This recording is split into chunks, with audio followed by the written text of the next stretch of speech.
नमस्कार दोस्तों, आप सबका हमारे YouTube चैनल पर हार्दिक स्वागत है। चैनल पे यदि आप नए हैं तो चैनल को सब्सक्राइब कीजिए, वीडियो को लाइक कीजिए। धर्मेंद्र प्रधान के पीछे कांग्रेस क्यों लगी हुई थी, आज हम इस कारण का विश्लेषण करेंगे। और अगर आप राजनीति वीडियो देखने के इच्छुक हैं और आपको सही डिबेट और सही प्रकार की अपडेट चाहिए तो आप हमारे YouTube चैनल सार्थक न्यूज से जुड़िए। शुरू करेंगे आज की वीडियो। दोस्तों, आपको मालूम ही है कि कांग्रेस लगातार 60 साल तक सत्ता में रही और उसने सत्ता का स्वाद ऐसा चखा कि एक समय कांग्रेस के मुकाबले कोई पार्टी थी ही नहीं। कई राज्यों में एक छत्र राज्य था जिसको कि बाद में जनता पार्टी ने इस चक्र को तोड़ा। चक्र चुनाव चिन्ह था उसमें जनता पार्टी का। तो कांग्रेस जिस समय देश आजाद हुआ, कांग्रेस वंदे मातरम के खिलाफ खड़ी थी। उसे वंदे मातरम से बिल्कुल लगाव नहीं था, जबकि कई नेताओं ने कहा, सरदार पटेल ने भी कहा कि वंदे मातरम को राष्ट्रगान के रूप में सम्मानित कर लिया जाए, लेकिन राष्ट्रगान के लिए कांग्रेस तैयार नहीं हुई। उसने नोबेल पुरस्कार पाने वाले रविन्द्रनाथ टैगोर के उस गीत को, जो कि जॉर्ज पंचम के लिए लिखा गया था, उसे राष्ट्रगान के रूप में स्वीकृति दी, जबकि इसके बारे में बार बार अपील की जा रही थी कि इस प्रकार की चीजों को राष्ट्रगान के रूप में न शामिल किया जाए, लेकिन कांग्रेस ने उस कार्य को किया, बखूबी अंजाम दिया। इसके अलावा मुगलों के इतिहास, तुर्कों के इतिहास, इन सबको सम्मिलित किया।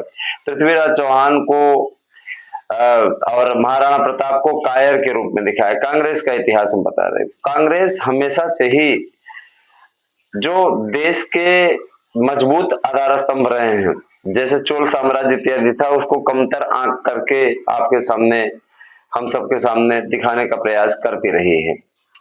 कांग्रेस सोनिया गांधी, जो कि भाई देखिए एक विदेशी महिला है, जाहिर सी बात है, तो उनको देश में कोई रुचि होगी नहीं।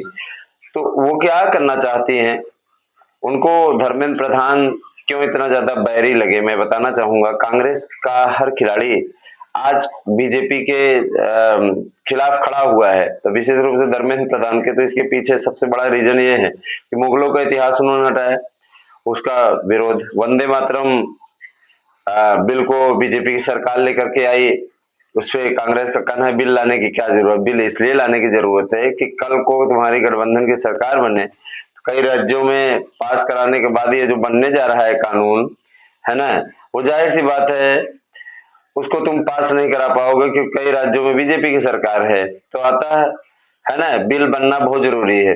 ऐसे तो सरकार अध्यादेश भी पारित करके ये जो आपका चल रहा है पेपर लीक वाला, उसको कर सकती थी, लेकिन नहीं है। सरकार एक मजबूत स्तंभ के रूप में से सामने ला रही है। कांग्रेस को एक चीज की चिढ़ और थी। धर्मेंद्र प्रधान ने जिस तरीके से सराहनीय कार्य करते हुए आपातकाल चैप्टर को जोड़ा, कांग्रेस की नजर में उसी दिन से चढ़ गए और कांग्रेस उनसे चिढ़ गई। तो कहीं न कहीं ये जो मैटर निकल करके सामने आ रहा है, वो यही कारण बन रहा है। कांग्रेस का कहना है हर जगह आरएसएस के आदमी तय हैं। जब आपकी सरकार थी तो ऊंचे ऊंचे पदों पर कौन बैठा था? कांग्रेस ही बैठा था। लंबे समय तक आपका एक छत्र राज्य रहा। यहाँ तक कि भारतीय जनता पार्टी की सरकारों को आप लोगों ने तानाशाही में आकर के बर्खास्त कर दिया था, और फिर इंदिरा गांधी ने इतना सराहनीय कार्य 1975 में किया था। तो उसके बारे में युवाओं को, बच्चों को बताना जरूरी है ना कि आपातकाल भी इस देश में लग चुका है और वो कांग्रेस की देन है। तो कहीं न कहीं कांग्रेस इन सब मुद्दों पे घिरती रही है, जिसके कारण से कांग्रेस को बहुत बुरा लगता है। स्वाभाविक है, बुरा तो भाई लगेगा ही, स्वाभाविक, उसमें कोई दो राय नहीं है। लेकिन सबसे बड़ा मुद्दा ये है कि क्या कांग्रेस की वापसी करा देनी चाहिए।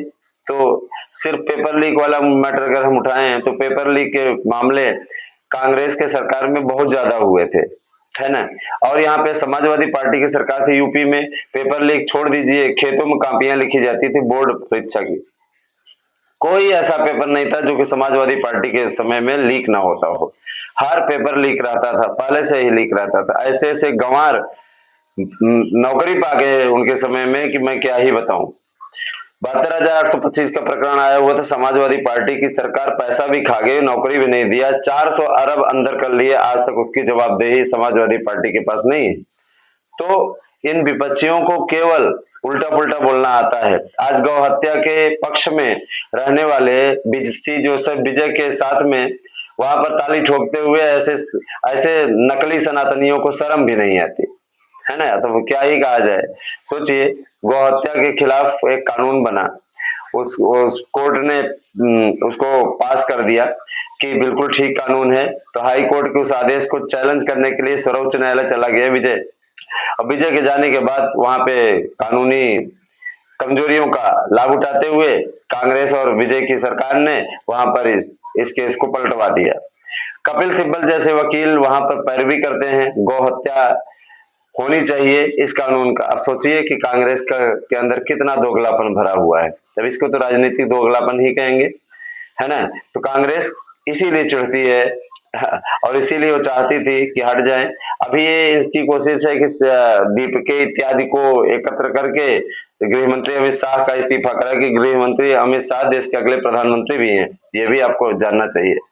तो आप क्या सोचते हैं इस बारे में कमेंट करके अवश्य बताइएगा। क्या इनका फंडा पास होगा? आप क्या सोचते हैं कि आप सी जोसेफ विजय जैसे गौ हत्यारे के हत्या का कानून का समर्थन करने वाले व्यक्ति के साथ में जुड़े हैं? भाई, गौ हत्यारा तो सीधे नहीं बोल सकते क्योंकि चैनल ऐसी चीजें नहीं कह सकता है, लेकिन जो गौ हत्या के पक्ष में खड़ा हो उसको क्या ही कहा जाए, ये तो आप भी जानते हो अच्छे तरीके से। गौ हत्या के कानून के खिलाफ खड़ा होने वाला हर व्यक्ति हिंदू है और उसके पक्ष में खड़ा होने वाला व्यक्ति गौ हत्या का अपराधी है। तो आप क्या सोचते हैं कमेंट करके अवश्य बताएं। और कांग्रेस इसीलिए चिढ़ रही है, चिढ़ने दीजिए, कोई दिक्कत नहीं है। जनता जनार्दन निश्चित तौर पे समय समय पे डिसीजन करते रहते हैं। धन्यवाद। और देखिए, सबसे बड़ी चीज ये कि पंजाब में पेपर लीक हुआ, केरल पेपर लीक हुआ, लेकिन उसके लिए दीपके जैसे लोगों के मुंह पर टेप लगा हुआ है क्योंकि पंजाब में इनकी सरकार है। दीपके जिस पार्टी से आम आदमी पार्टी के पहले काम कर चुका है, तो इसके अलावा ये जो केरल कांग्रेस की सरकार है, क्यों प्रदर्शन करे, अपने ही सरकार का कैसे विरोध करे। तो ये लोग दूसरे चरित्र के हैं, जिस टाइप से ये लोग बोलते हैं, आश्चर्यजनक स्थिति है। दोस्तों, कैसी लगी वीडियो कमेंट करके बस बताइएगा। आप क्या सोचते हैं इस बारे में। Thank you.